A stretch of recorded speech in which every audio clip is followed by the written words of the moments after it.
I welcome back to the Amato Report. Earlier today, there was an announcement of someone I've known for a number of years, has a very impressive background, that is running for Congress in District 11 in the state of Florida. It was announced earlier today on the Andrew Wilkow show. District 11 in Florida covers Orlando, the villages, and surrounding area. Let's welcome former U.S. Marine, business owner, actor, former stand-up comedian, Tim Wilkins. Tim, good to have you with us. That is a great intro. Good to see you, Rick. Good to see you. Congratulations. What made you decide to run for Congress and tell us what you stand for? That is a great question. Well, I've always been fascinated and followed politics very closely, and the older I get, the more politics I watch because that's the law, apparently. We're old enough to be watching C-SPAN, but my wife and I get up, and sorry, C-SPAN, it's the truth. Every day, my wife and I get up and we watch the news. We watch the tens to hundreds of billions of dollars fly out the window to who knows where on who knows what. We cut a big check for our taxes. We just renewed our insurance, which has gone up 8 times since Obamacare passed.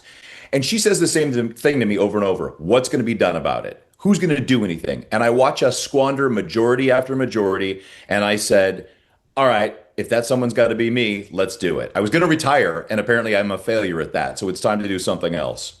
So you look the cost of living, financial, economics. That's the key point here, as I understand it. That's the key thing. They keep calling it affordability, but everything that the government has gotten in the way of. Let's look at healthcare. When all my kids were home, I had 5 kids at home. Our premium was 270. Our deductible was 2,500. I have one kid left at home who's headed off to college soon. It's 1,800 with a $14,000 deductible. Oh my And God. in 2016, we put them in with the majority to repeal and replace. We haven't heard anything about that. Wow. Now, tell me about District 11. I've not had a chance to look into it. Who's the current congressperson? Are they running for re-election? The incumbent is a gentleman named Daniel Webster. He served the state of Florida as he was the first Republican House Speaker of the House. Amazing resume, but he also entered politics in 1980. He went from the Florida House to the Florida Senate to one district in Florida. Now he covers this district. And he's done great things, but 46 years is a long time to serve. Yeah. And it's time for fresh energy. It's time for fighters, and I've got a lot of fight left in me, and a lot of things I want to accomplish. Is he planning on running for re-election? From what I understand, he is, and I'm planning on running a little faster and a lot harder. uh, so where do you differ? Besides the energy, the age, where do you differ than the current Republican incumbent? Uh, Go ahead. Well, there's a lot of issues that we don't see him out in front, and that's one of those things. He's just hasn't been a vocal representative. We're a state that sends warriors to the Congress. We've got Anna Paulina Luna, Brian Mast, Greg Stubbe. They represent a bunch of the different branches of the service, and they represent the people we're seeing on TV and on the internet every day, fighting for the things we're dealing with: the high cost, the inflation, the gas prices, the medical care, our Florida farms. We're a huge farm state, and you don't hear from our representatives. So where we differ right off is just how vocal we are. That 32 years I spent as a comedian is nothing more than a communicator. You travel around the world and you communicate to people. And more than that, timing isn't about just delivering the joke every 5 to 7 seconds and dropping a punchline. It's listening. You have to listen to an audience Yeah. and know when to say something. Well, I don't think we're listening in Washington right now. I think we stopped. That's a great analogy, Tim. And it's one I can relate to coming from media. But that's a great it's a great analogy that you use of when you say listening, because listening is important when you're a communicator, and listening is important. We want our elected officials to be listening. Yeah. So what do you plan on? What's your what's your campaign going to look like in terms of day-to-day activity and the messaging versus the Republican incumbent?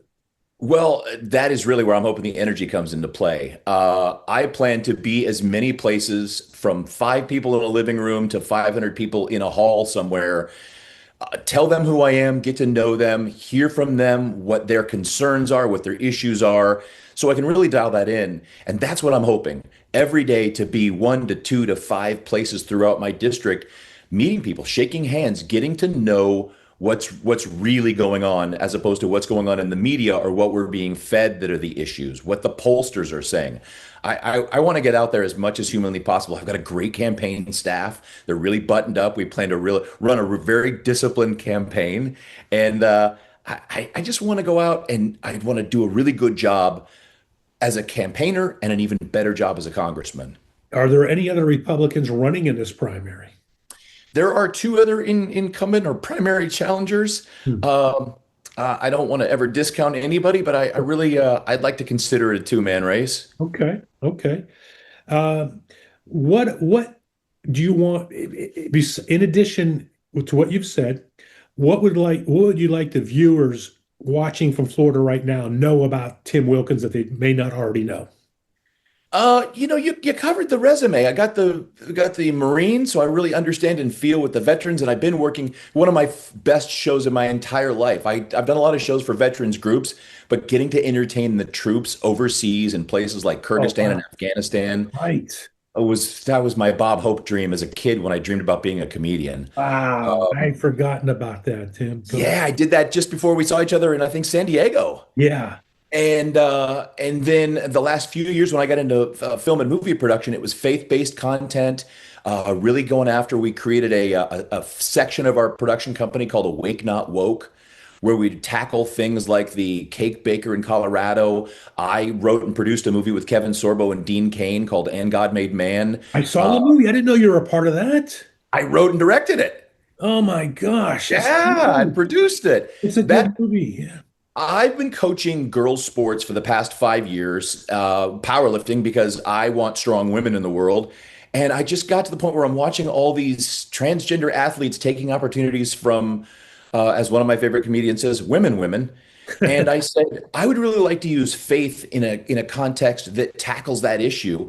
And that's when the inspiration for the movie came. And I appreciate you watching. Yeah, and Kevin Sorbo. I mean, I've interviewed him, and I was just channel surfing, and I happened to see the his name come up with the movie. I said, oh, I got to watch this. Yeah, so that was my baby. I was on the way. We were going to do a documentary about Title IX, and the movie idea came, and I was so excited to pitch it. And Dean jumped right in, and Kevin jumped right in, and because they are staunch advocates for the things that really matter to people like you and I. Wow, I I did not expect to hear you actually wrote and produced that movie. Um, that's great. Again, folks, the name of the movie again, Tim. And God made man. God Made Man. So if you're out there watching right now, go on Roku or streaming devices and look for the movie and God Made Man. Uh, yeah, Tim, we last, it's been a number of years since we saw each other in person. It was in San Diego. It was in the studio at One American News and in the offices of the management as well. Uh, any final comments? I am really excited to see what support comes in. And people, it's not just a matter of every candidate says, I'm going to do this and I'm going to do that. Well, that's all well and good, but there's 435 other people that really matter up there. But what matters is the numbers, the strength in numbers, how vocal people can get and how well they can communicate. So we don't have defectors when it comes time for these pivotal votes. Because we've got some really big stuff that actually needs to be addressed. They haven't passed a budget since 97. There's no other job that would let you not complete it successfully for 30 years and still keep you on staff. It's time for fresh energy and fresh ideas. And I'd like to think I'm that guy, and I want to go up and do a great job for both Florida and for America. Well, Tim, you got a great message, and your energy conveys very strongly right here, right now. Uh, I, I'm in SoCal, of course, which is all the way across the country. If there's anything we can do to help you, let me know. And we thank you for joining us. It doesn't get any better than this. Great to see you. There he is, folks. Tim Wilkins running for Congress, District 11, Florida. If you live in an area, tell your friends, get out there and vote for Tim Wilkins. Back with more after this.